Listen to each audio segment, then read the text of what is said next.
Alamin na ang in, alamin ang hot, alamin ang trending. Lahat ng latest in, hot, and trending ng showbiz sa DWIZ Showbiz Spotted. Walang kawala ang pinag-uusapan sa ngayon. Sino na ang hiwalay, nagkabalikan o kaya nagliligawan? Sino ang sikat o laos? Sino ang kumita ng malaki? Sino ang lugi? O kaya kaninong show ang may huling 2 linggo? DWIZ Showbiz Spotted. Kasama ang host na lahat sasabihin, lahat ibubulgar. Pero ang delikado, iba blind item si Anton. DWIZ Showbiz Spotted. Live sa DWIZ. Live din sa Free TV, Aliw 23 at digital accounts ng DWIZ, Facebook, YouTube at DWIZ News website. DWIZ Showbiz Spotted. Magandang araw mga Marites! Magandang araw sa inyong lahat mga kaibigan. Doon po naman sa mga mahihilig sa chismis. Ito pong programang ito ay ginawa para lamang sa iyo. Ikaw na chismosa, para lamang ito sa inyo. Ano? Welcome po naman dito sa ating programang Showbiz Spotted! Dapat mali, no? Dapat ganito. Showbiz Spotted! Dapat ganon, no? Anyway, ako pa rin po inyong mga kasama sa loob ng kalahating oras. Ako po naman si Anton.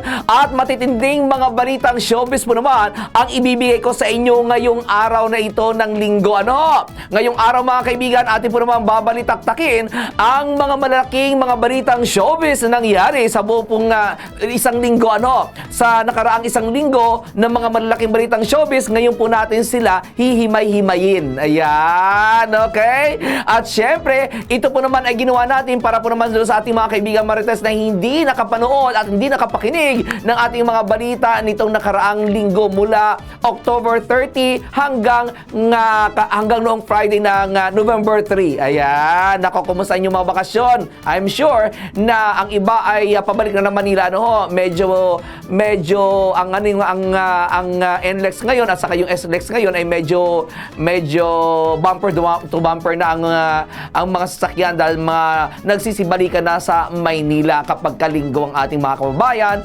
na nagbabakasyon sa probinsya kapag ka-weekend. Okay? So narito mga kaibigan, ratsadahin kagad natin ang ating mga headlines ng ating mga balitang top artists. Ano ho? Narito po, panoorin nyo. Headline number 5, inis venerasyon nakipagtalakan sa isang basher. Headline number 4, Sharon Cuneta nagsorry kay Casey Concepcion dahil hindi naibigay ang kompletong pamilya. Headline number 3, Badyaw girl na si Rita Gaviola napaiyak nang sabihan ng basher na bumalik na lang sa pamamalimos. Headline number 2, tatay ni Richie Rivero pinaringgan umano si Andrea Brillantes.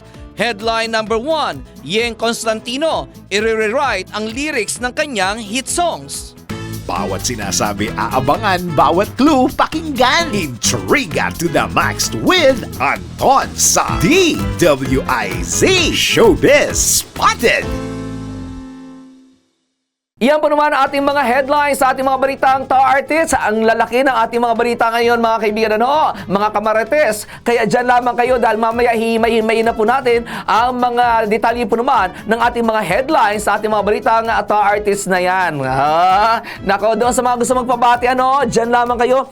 Unya-unya. Dahil babatiin ko kayo lahat. Ayan, doon sa ating mga kaibigan na lagi po namang nakasubaybay sa atin, ano? Dito po naman sa ating programa. Doon sa aking mga avid viewers na noon pa, kahit sa ang istasyon ako magpunta ay nakasunod sa akin, maraming salamat. Na-appreciate ko talaga yon. Yung isa-isa ho, nagme-message kayo sa akin sa Facebook, ano, at sinabi na napanood kita, o sinabi na kilala ko ang boses mo, at sinasabi na lagi ako nakasubaybay sa inyo. Napakasarap sa pakiramdam. Ayan. Diyan lamang ko kayo dahil hindi kayo mabibigo sa pagsubaybay sa ating programa dahil ibibigay ko talaga sa inyo ang mga balita, hindi chismis. Dahil ito po naman ay may mga katotohanan. Hindi po ito mga fake news mga kaibigan. Ano? Dahil ito po naman ay talaga ng mga tinugay-gayan. Ayan. Sinubaybayan, tinugay-gayan, ni-research ng ating 147 researcher. 147 researcher, di malamang ang naibigay ng balita. mga tamad, di ba? 147, tapos 5 balita lamang ang naibigay sa akin. Talaga itong mga ito. But anyway, mga kaibigan, narito na po. Ratsadahin natin ating detalye sa ating mga headlines na ating mga balita nga. Top artists, unahin natin ang ating detalye sa ating headline number 5. Dahil itong si Ines Veneracion daw ay nakipagtalakan sa isang basher. Nako, bakit kaya? Narito, ratsadahin natin. Nakipagbalitaktakan si Ines Veneracion sa kanyang basher matapos na lait-laitin nito ang kanyang itsura. Sa kanyang social media account, ipinost ng dating sexy star ang screenshot ng sagutan nila ng kanyang basher na tinawag siyang bungal at laylay ang pisngi. Sa kanyang caption, sinabi nito na nag-decide siya na ilagay ito sa dapat kalagyan dahil hindi niya raw pwedeng itolerate ang pagiging bastos nito. Ayon pa kay Ines, pumasok daw ito sa kanyang page para lamang ipakita sa buong mundo na punong-puno ito na insecurity sa katawan.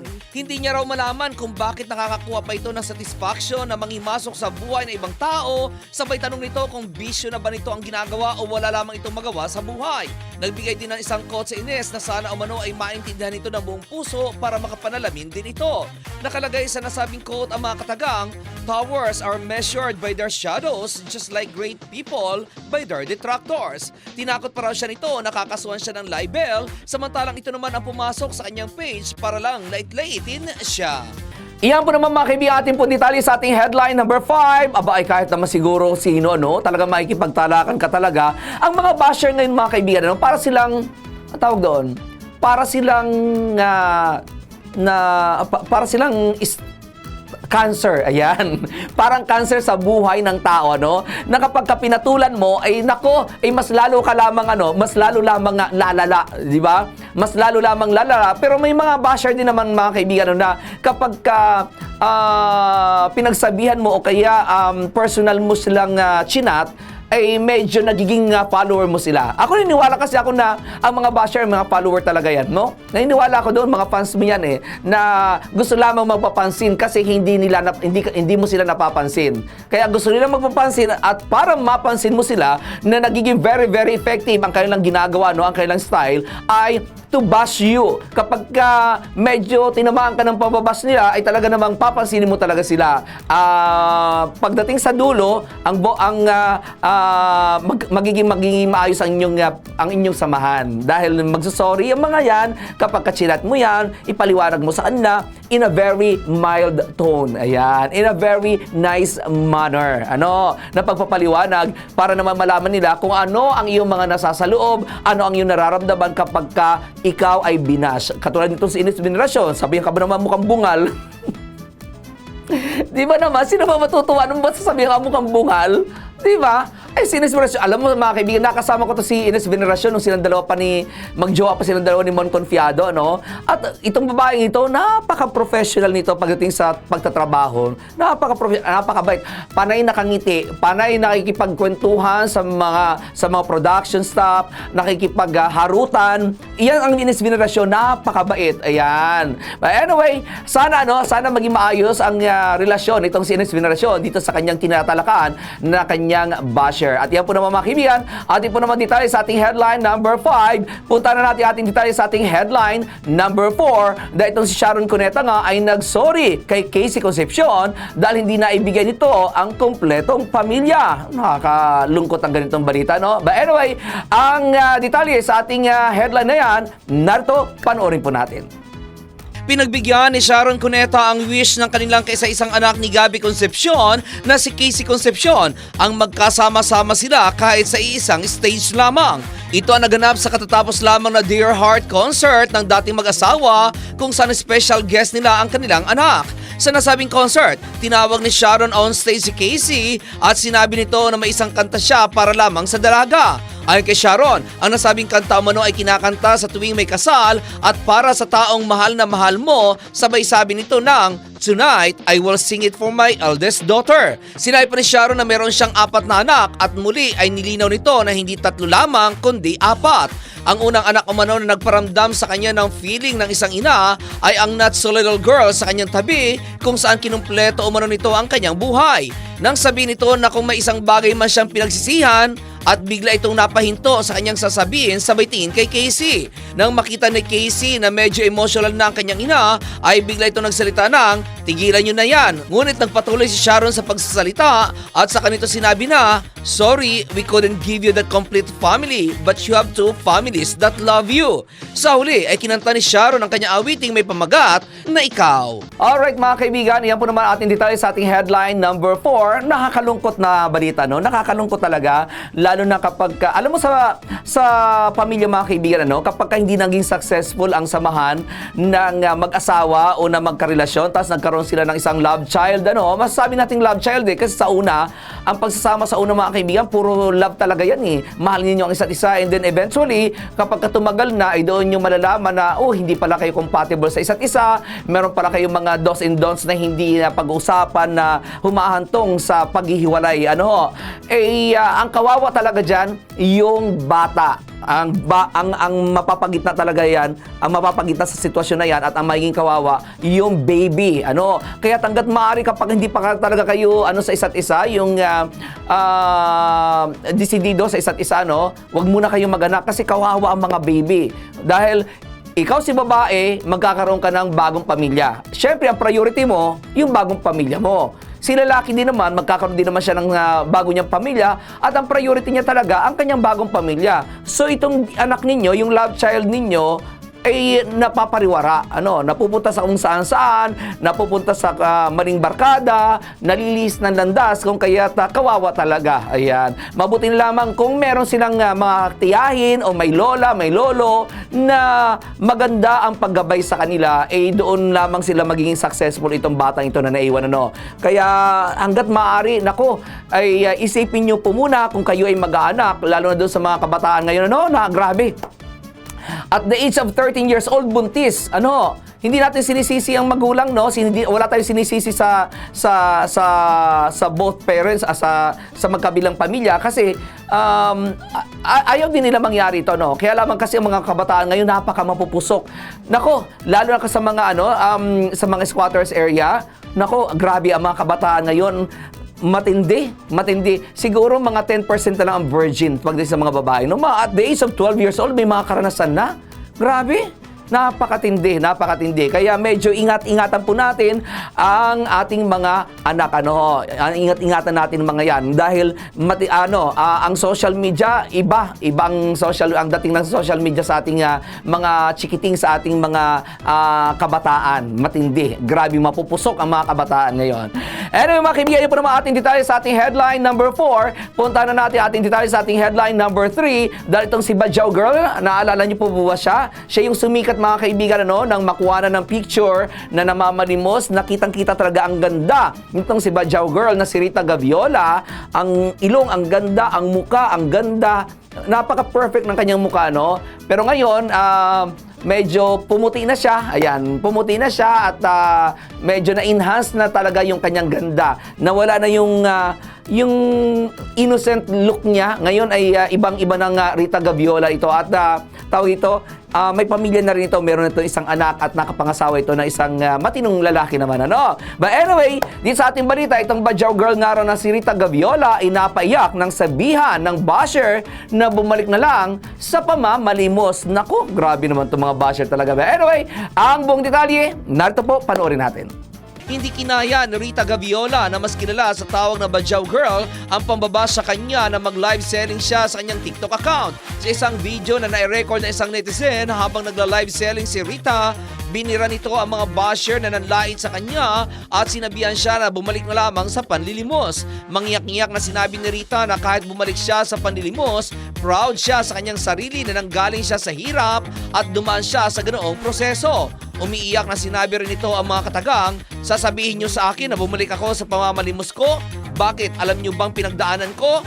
Ayon pa rin kay Rita, kahit lait-laitin umano siya ng mga tao sa pagiging badyaw niya, proud daw siya sa kanyang pinagmulan. Sinabihan pa nito ang kanyang mga basher na huwag maging judgmental na sasabihin sa kanya na bumalik siya sa panlilimos dahil badyaw siya, pero mas lalo pa raw siya naging proud sa kanyang sarili. Kaya wala umanong umaangat na Pinoy dahil sa mga basher. Hindi rin umano alam ng mga ito ang pakiramdam ng namamalimos sa kalsada para lamang makaahon sila sa hirap.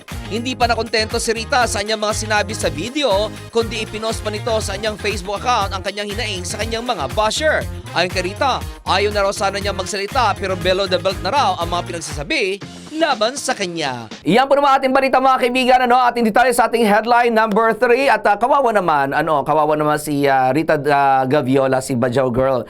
Nagbagong buhay na, although hindi naman masama yung kanyang ginawa noon kasi dala ng pangangailangan kung kaya siya ay namamalimos, pero ayon nga kay Rita Gaviola, ay hindi niyo alam ang nararamdaman namin kapag kami ay namamalimos na sobrang hirap din ang aming nararamdaman, sobrang kapal ng mukha ang aming ipinipresenta sa inyo para lamang makaamot kami ng konting tulong para sa kanilang pang-araw-araw na pagkain. Ayan, kaya ay nako, ang mga basher talaga gagawa ng paraan para makapambas. Tapos ang mga profile picture sa sa Facebook ay wala. No, faceless. Ayan, faceless ang kanilang profile pic. Kaya hindi mo rin sila maratsadahan eh. Maraming mga fake accounts kasi na ginagawa, no? Ay, nako. Anyway, mga kaibigan, yan po naman ating detalye sa ating headline number 3. Punta na natin ating detalye sa ating headline number 2. Ito, matinding issue ito eh. Ilang araw na itong matindi ang issue na ito, mga kaibigan. Ilang araw na itong pinag-uusapan. Nadamay na ang pamilya ng basketballistang si Richie Rivero, no? At ngayon nga, itong tatay ni Richie Rivero daw ay nagparinig daw, pinaringgan daw nito si Andrea Brillantes. Naku, ano kaya ang parinig ang ginawa nito, no? Alamin natin dito sa balitang yan. Maging ang tatay ni Richie Rivero ay nadamay na rin sa isyong kinakaharap ng basketballista. Ito'y dahil hanggang ngayon ay patuloy pa rin binabatikos ang basketballista, bagay na hindi na kayang panoorin at pakinggan na lamang ng kanyang ama. Sa isang post ni Richie, nagkomento dito ang kanyang amang si Paulo Rivero para sagutin ang mga basher ng anak. Sa kanyang komento, sinabi nito na ang dahilan umano kung bakit lagi silang humihingi ng guidance at blessing sa Panginoon dahil alam umano nila na nasa right side sila. Sinabi pa nito ang mga katagang, "Really? This is the ultimate truth teller." At darating umano ang oras na malalaman kung sino ang nagsasabi ng totoo at kung sino ang nagsisinungaling. Outnumbered umano sila ngayon dahil sa dami ng bashers, pero naniniwala umano sila na kapag nasa side nila ang Panginoon, walang sinuman ang makakatalo. Sinabi pa nito na sabihin na raw ng mga basher ang gustong sabihin ng mga ito laban sa kanyang pamilya, pero makakatulong pa rin daw sila ng payapa. Dito na tila pinatamaan ng tatay ni Richie si Andrea Brillantes nang sabihin nito na kilala daw nila kung sino ang sinungaling at sino ang gumagawa ng kwento at papaniwalain ang kanyang mga taga-suporta at makikiusap sa iba para ipakalat ang fake na impormasyon para lamang makakuha ng simpatsya. Iyan mga kaibigan, ang ating po namang detalye dyan po naman sa ating headline na number 2. Alam niyo mga kaibigan, no?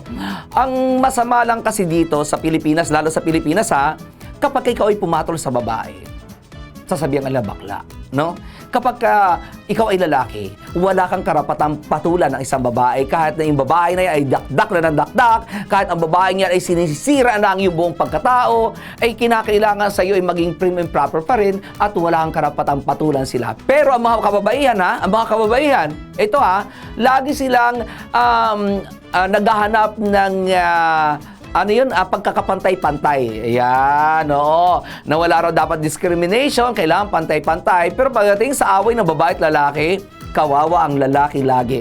Ay, itong si Richie Rivero kasi, parang sabi nga niya, di ba? Ang sabi niya, matagal akong nanahimik. Ayan, hindi ako pumatol. Dati pa, matagal akong nanahimik.